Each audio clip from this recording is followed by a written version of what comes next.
Good morning. Good morning. Thank you for being here.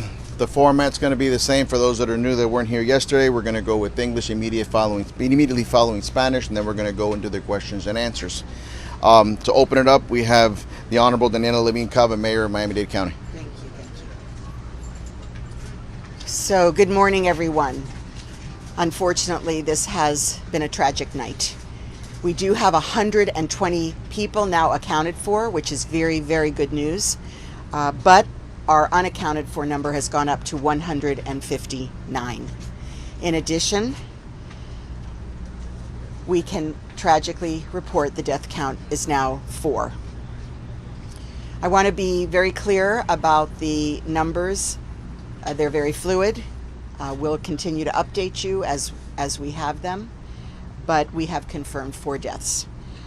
The search and rescue team worked throughout the night, and it was a very active scene from above and below.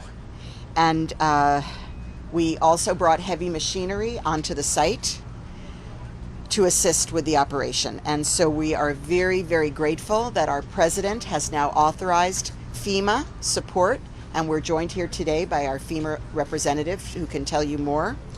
And that is going to assist us in our recovery efforts as well to assist the families. We have the resources for the families at the Family Reunification Center. We've been actively providing them everything that they need: food, shelter, cash to assist with their basic needs, and grief counseling. Obviously a very critical component as we move forward, as people are anxiously waiting for news of their loved ones. At this time, we have received all of the donations of goods and volunteers that we can handle at this time. We're very, very grateful for everyone who has contributed, and we will let people know as the need presents.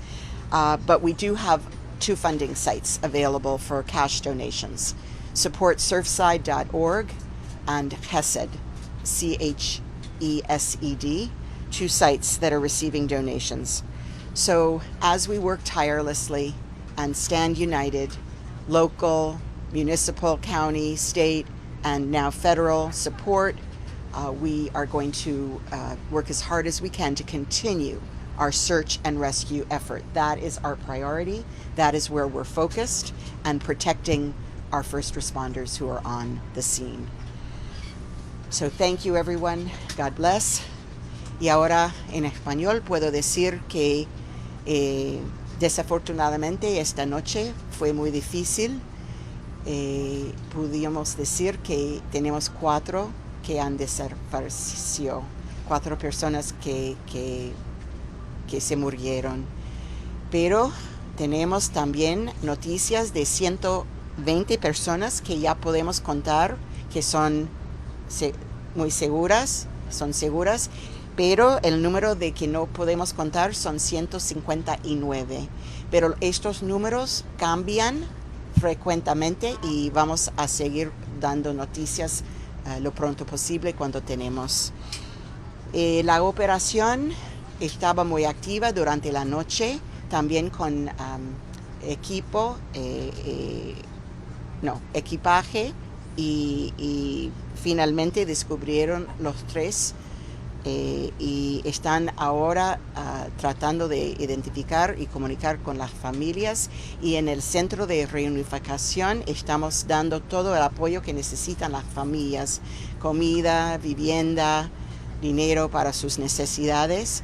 Y gracias a todos hemos recibido muchas donaciones y no necesitamos más en el momento, pero si quieren dar donaciones efectivo, tenemos 2 sitios: support surfside.org y Chesed, CHESED.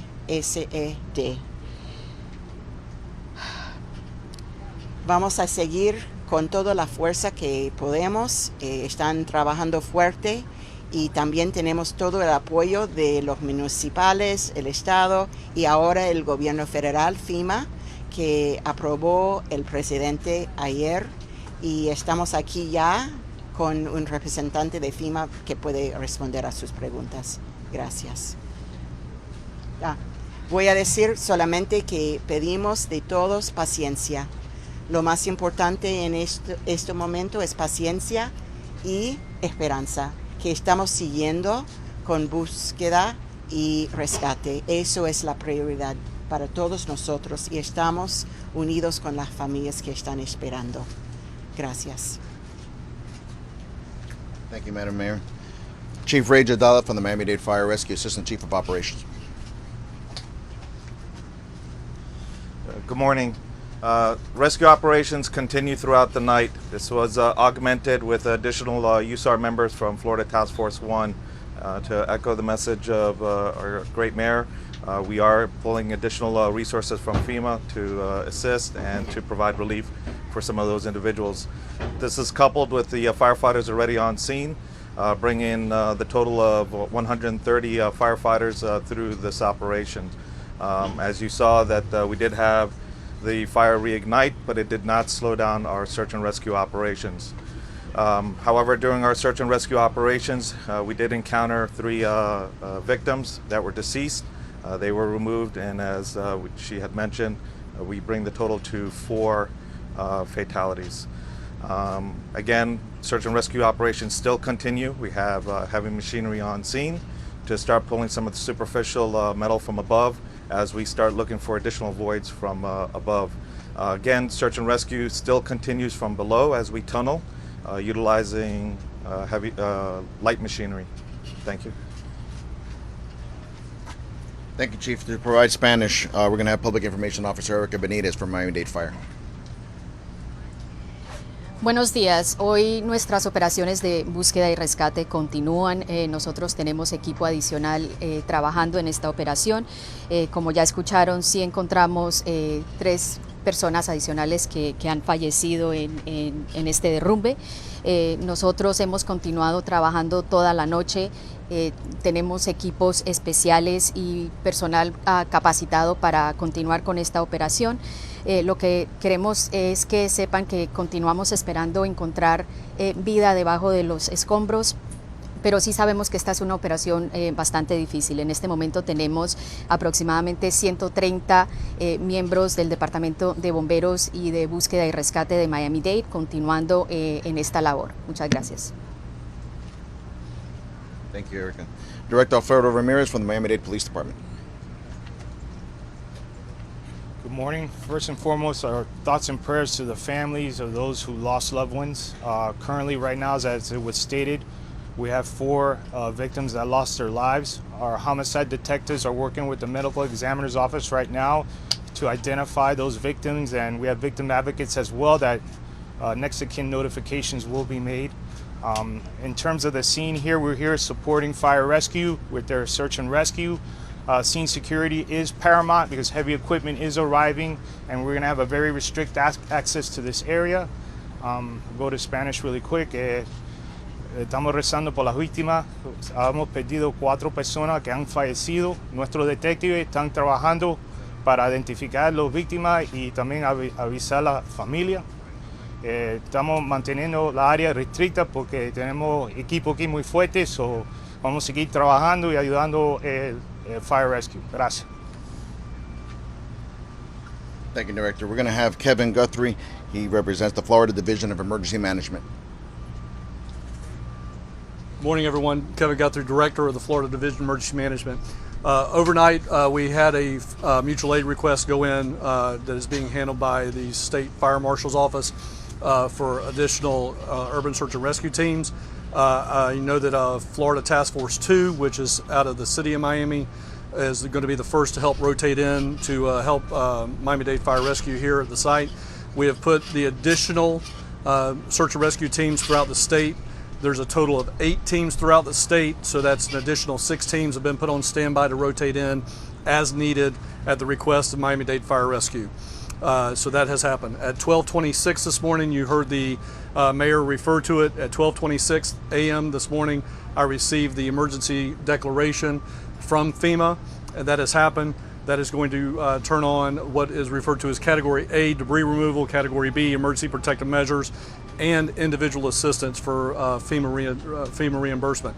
We will be providing throughout the day additional details as more FEMA staff roll in on the individual assistance piece, but I think we should set the expectation now that that will be limited to addresses at 8777 Collins Road. So please just know that that is coming. As I said, FEMA is on the way. The first individual came in about 3 a.m. this morning. That is our state regional coordinator, Paul Williams. He is going to be followed by about 15 additional personnel from FEMA throughout the day. And then we also have additional staff from the Florida Division of Emergency Management coming in throughout the day as well today.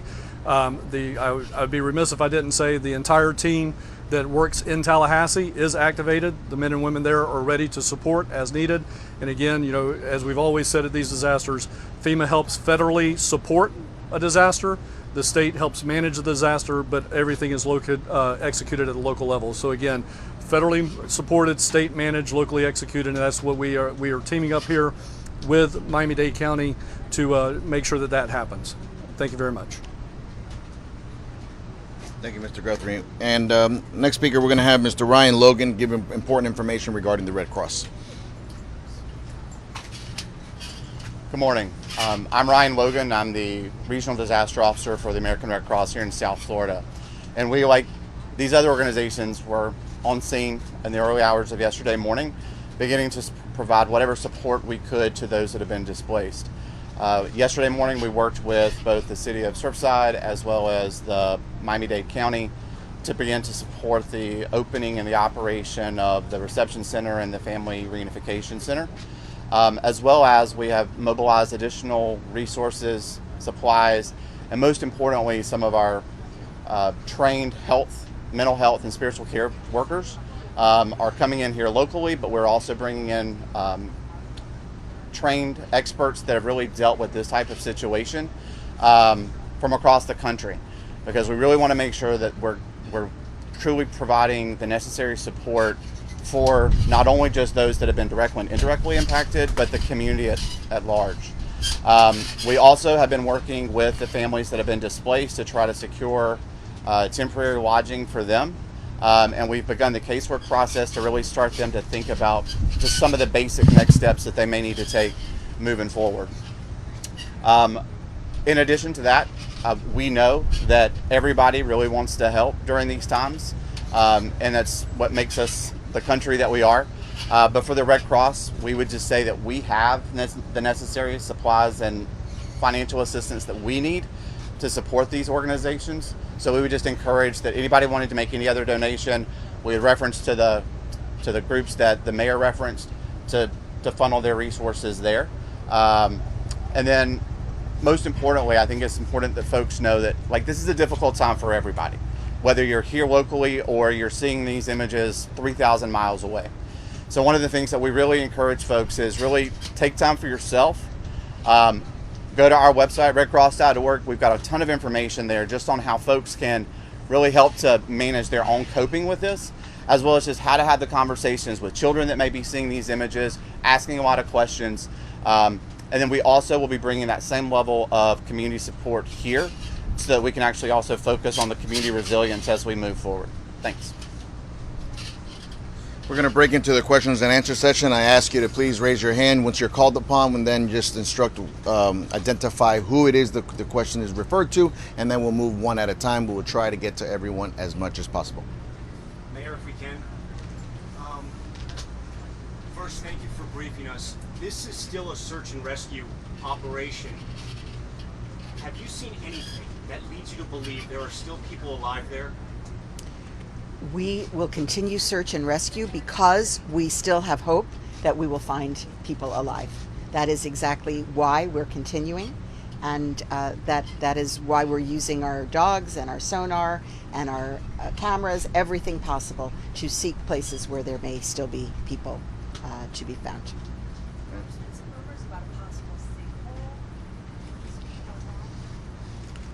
What kind of a hold? No, I can't confirm that. They're actively involved in search and rescue from both below and from above at this time. Sure. Chief Jadala, can you please talk about the tactics that your teams are using? You mentioned sort of going from above with some artificial pedal or something, and also the road, just to take us through what's happening? So throughout the night, no different than from when we began operations. So as the heavy machinery comes in, we will begin removing some of the debris from above, some of the light debris. As we place those devices to look for voids, we start looking for additional victims. We are listening for sounds. It's not specifically, human sounds. It could be, tapping. It could be steel, kind of twisting. It could be some of the debris kind of raining down. So we concentrate in those areas. From below, we continue with using light machinery, saws, jackhammers as we continue to tunnel through underneath. Just to pick up on that, sir, we have heard rumors that there has been some tapping that has been picked up. Is that correct? It's not necessarily tapping, it's just sounds. And what I reference to sounds, it could be various things. It could be just steel twisting, it could be debris raining down, but not specifically sounds of tapping or sounds of a human voice. Are there a lot of voids? Channel 4? Yeah, I just want to confirm, Chief, if you can talk a little bit more about those sounds that maybe your crews are listening for, and are they hearing, and follow up as well. Do you still believe that there are people trapped alive under that rubble? We, as the mayor had said, we have hope, and every time that we hear sound, we concentrate in that area. So we send additional teams, utilizing the devices, utilizing K9, utilizing personnel. So as we continue to hear those sounds, we concentrate in those areas. When was the last time your crews did hear a sound out there? Throughout the night, every night, or Even every. still right now, they're Currently, as we continue through the operations, as we hear the various sounds, we deploy those devices, including personnel, and we start concentrating on those areas. Last two, sir. Chief, Actually, back up.